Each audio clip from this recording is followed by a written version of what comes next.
favorite president. Now that I made all our deportation dreams come true, we reclaimed every single job that was taken by illegal immigrants. And let me tell you, folks, there were so many. I call them brown jobs. Jobs we were born to do and do what Americans do best. I carry this old guy to the bathroom about 3 times a day. I gotta go. And now America can get back to work like it's never done before. I used to stay home and watch Real Housewives, but now I got to work 3 shifts in a row. I hate other people's children and their poop. So let's get busy, America. Go do all those brown jobs you wanted so much. Let's go, ladies. Those beds won't change themselves. Uno, dos, tres. And show the rest of the world what we are made of. Look at me, I'm doing a brown job too, but just for 10 minutes. Shalom. I want to give all praise and glory to Yahweh Ba'Hashem, Yahweh Shai Ba'Hashem, Hakadash. Hey, double honors to the apostle, the elders, the great millstone. Peace and salutation for the hopeful like Akim that's pushing this word. So this was like a funny skit, but you know, to the masses of the world, it's just, you know, jokes and it's funny. But to the servants of Yahweh Ba'Hashem, Yahweh Shai, this is a foretelling of the future for the so-called white man, the Edomites, is going to be slavery. So let's get to the scriptures real quick about this skit. You see them, they're all in the fields working. This is all spiritual. This is what's going to happen during the time of the future, man, during the time of the building of the kingdom. So let's get to the scripture. This is on Revelation, the 13th chapter. It's like sort of a role reversal. Everything that they had in the beginning has been taken away. Now they're in captivity. All right, so let's go to Revelation 13, verse 10. Let's get to it. Revelation 13, verse 10. He that leadeth captivity shall go in captivity. So the so-called white man, Esau, Edom, led us in captivity. So guess what's their judgment is going to be? They shall go in captivity. They shall go into slavery. They shall go into that prison of slavery. He that killeth with the sword must be killed with the sword. So throughout history in the past and to this day, the so-called white man Esau Edom has been killing us with his sword. What's the modern day sword? Guns. Let's read. Here is the patience and the faith of the saints. And this is our faith. This is our patience, man. Because we know what's going to happen when the so-called white man goes down. It's going to be a new kingdom, a new heaven, a new earth that dwelleth in righteousness. So, as you can see, they're working on the fields, picking our strawberries and carrots like they be using Issachar. They're going to be in the fields doing all this, okay? It's rightfully so. People in the world going to say, hey, man, you can't, no, 2 wrongs don't make it right. No, it makes us even. All right? So that's what's going to roll. And it was funny, man, watching this, man. As you see her by the toilet cleaning. That's what's going to happen. That's what's going to happen in that first dominion when they're going to be building the kingdom. And it's going to be hard slavery, cold, with an iron fist. So let's go to the next scripture, because what you see is like a role reversal, because the curse is going to be lifted up off of Israel. And guess what? The curses is going to be instilled upon Edom and the other nations. But first and foremost, Edom. All right, so let's get to the scripture. This is Deuteronomy, the 30th chapter. Let's get to it. Deuteronomy, 30th chapter. Let's see. Bear with me here. Bear with me. Here we go. Gotcha. All right, I'm going to read all the way to, let's go to 2 verse 7. Let's go to Deuteronomy 30 verse 7. I'm going to go to the point. I don't want to be too long-winded. All right, and it reads, and the Lord, Yahweh Ba'Hashem, Yahweh Shai, thy power will put all these curses upon thine enemies. So if you read Deuteronomy, the 28th chapter, verse 15, it tells you and explains to you what will happen when we break these rules and commandments that the Lord gave to us. He said he gonna put curses upon us. We're gonna be like the bottom of the ground of everything. And if you take a look around you, that's what's going on. We're in the bottom of everything. So Deuteronomy 30th chapter is a role reversal. The Lord's gonna lift the curses off of us, and he gonna instill it. He gonna put it on Esau, Edom. So let's read Deuteronomy 30 verse 7. And the Lord Yahweh Ba'ashem Yahushai, thy power, will put all these curses upon thine enemies. Our enemy is so-called white man, Esau, Edom, and the other nation. But the top of that list is Esau, Edom, the so-called white race. Let's read. And the Lord thy power will put all these curses upon thy enemies and on them that hate thee, which persecuted thee. And who hates us? The so-called white man, Esau, Edom. You ever heard of that old saying, a white man's heaven is a so-called black man's hell? Yeah.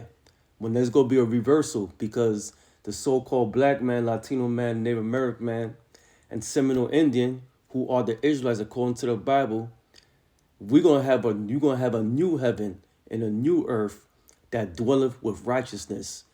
And guess what's gonna happen with Edom, Esau? It's gonna be hell upon him. You ever read the story with Lazarus and a rich man? That's a parable for what's to come to Esau, Edom. So let me get to it. I'm gonna go to the points of it. I'm gonna go to Luke 16. Luke 16. Luke 16, I'm going to start at the 20th verse. I'm going to read from 20 to 25. And I'm going to bring out some of the NLT with it. All right. And it reads, Luke 16, verse 20, and there was a certain beggar named Lazarus. So who the beggar represents today? The beggar represents the Israelites, which are the so-called Negro, Latino, Native Americans, and Seminole Indians. That's the beggar that represents today, right? There was a certain beggar named Lazarus, that's us, which was laid at his gate full of sores, and desiring to be fed with the crumbs which fell from the rich man's table. Moreover, the dogs came and licked his sores. So those dogs represents the other nations that's under Esau, Edom. So I'll give you an example when they lick our sores. Who is profiting on our people right now? The other nations. How do I have the proof? Where do you pump your gas at? Where do you go to your convenience store? Where do you get your liquor at? Where do you use your WIC, your WIC checks on? Where do you get your tissue at? Where do you get your cheap cereal? Where do you get your dollar francs? You get it from these convenience stores, 7-Elevens and other accepted bodegas, so-called bodegas from the Arabs. Those are the dogs that's licking our sores. They profiting off our people because they in league with the so-called white man, Esau, Edom. Now let's read. And desiring to be fed with the crumbs which fell from the rich man's table. So the rich man represents the so-called white man, Esau, Edom, because this is his kingdom. This is his domain, all right? We in his kingdom. Moreover, the dogs came and licked his sores. I already explained to it. Verse 22. And it came to pass that the beggar died and was carried by the angels into Abraham's bosom. The rich man also died and was buried. And in hell, and hell is not talking about your spiritual hell, okay? And in hell, he lifted up his eyes being in torments because where he's at, he was going through hell. All right? Where he's at right now, he's going through hell as we were over here. So just close your eyes and just imagine it. All right? You see how we're suffering as a people? And the so-called white man is gaining and profiting over our people. Well, guess what? It's going to be like a role reversal. See, we're going to be profiting through the spirit and the lavishness and following the law, statutes, commandments of Yahweh Ba'ashem Yahushai. We will be once again a holy people separate from the nations. We're going to be in a good case. Lord willing, we're those men, all right, and women. Let's read. Verse 23, and in hell he lift up his eyes, being in torments, and see if Abraham far off. And Lazarus represents who? Us, our people, right? In his bosom. And he cried and said, Father Abraham, have mercy on me. See, the so-called white man is gonna be crying for mercy when he's in that captivity. Let's read. That he may dip the tip of his finger in water and cool my tongue, for I am tormented in this flame. So let's read the NOT on verse 23. And his soul went to the place of the dead, the spirit world. There in torment, he saw Abraham in his far distance with Lazarus at his side. The rich man shouted, the so-called white man, that's who the rich man is, Father Abraham, have some pity. Send Lazarus over here to dip the tip of his finger in water and cool my tongue. I am in anguish in these flames, because he's going through hell. So right now Esau's pissed off, mad, and wants so much mercy because he can't take the hell what he did to our people. So he can't, he could dish out the heat, but he can't stay in the kitchen. So look I'm loving this because this is a role reversal. This parable right here, this is foretelling what's going to happen to the so-called white man Esau Edom. Let's read. But Abraham said to him, son, remember that during your lifetime you had everything you wanted, and Lazarus had nothing. So now he is here being comforted, and you are in anguish. And that's what's going to roll. So-called Negro, Latino, Native Americans is going to be comforted when that time comes. But first and foremost is going to be the elect, while Esau, Edom, the elites of them, is going to be in pure anguish. So let's get with another scripture, because the elites of the so-called white man Esau, Edom, is going to be in prison. They're going to be in heavy captivity, as the pictures I've been showing you earlier. So let's go to the book of Psalms 149. The book of Psalms 149. All right, the book of Psalms 149. Come on, don't trip on me right now. Not now. Not now. All right, Psalms 149. Here we go. I want to get to the point real fast. Okay, here we go. I found you. Psalms 149, verse 5. Let the saints be joyful in glory. Why the saints gonna be joyful in glory? Because we're gonna be in our coming kingdom. We're in our coming kingdom right now, according to the scripture. All right, this is the first dominion. Let the saints be joyful in glory. Let them sing aloud upon their beds. What does it mean? Let them sing along upon our beds. Remember in that movie Coming to America when the dude was singing and he was waking up, he heard great music. Basically, we're gonna be praising Yahweh Bashim Yahushai, man, because like, for example, I want to give you. You know how the so-called white man wakes up every morning, he has nothing to worry about? That's what it means.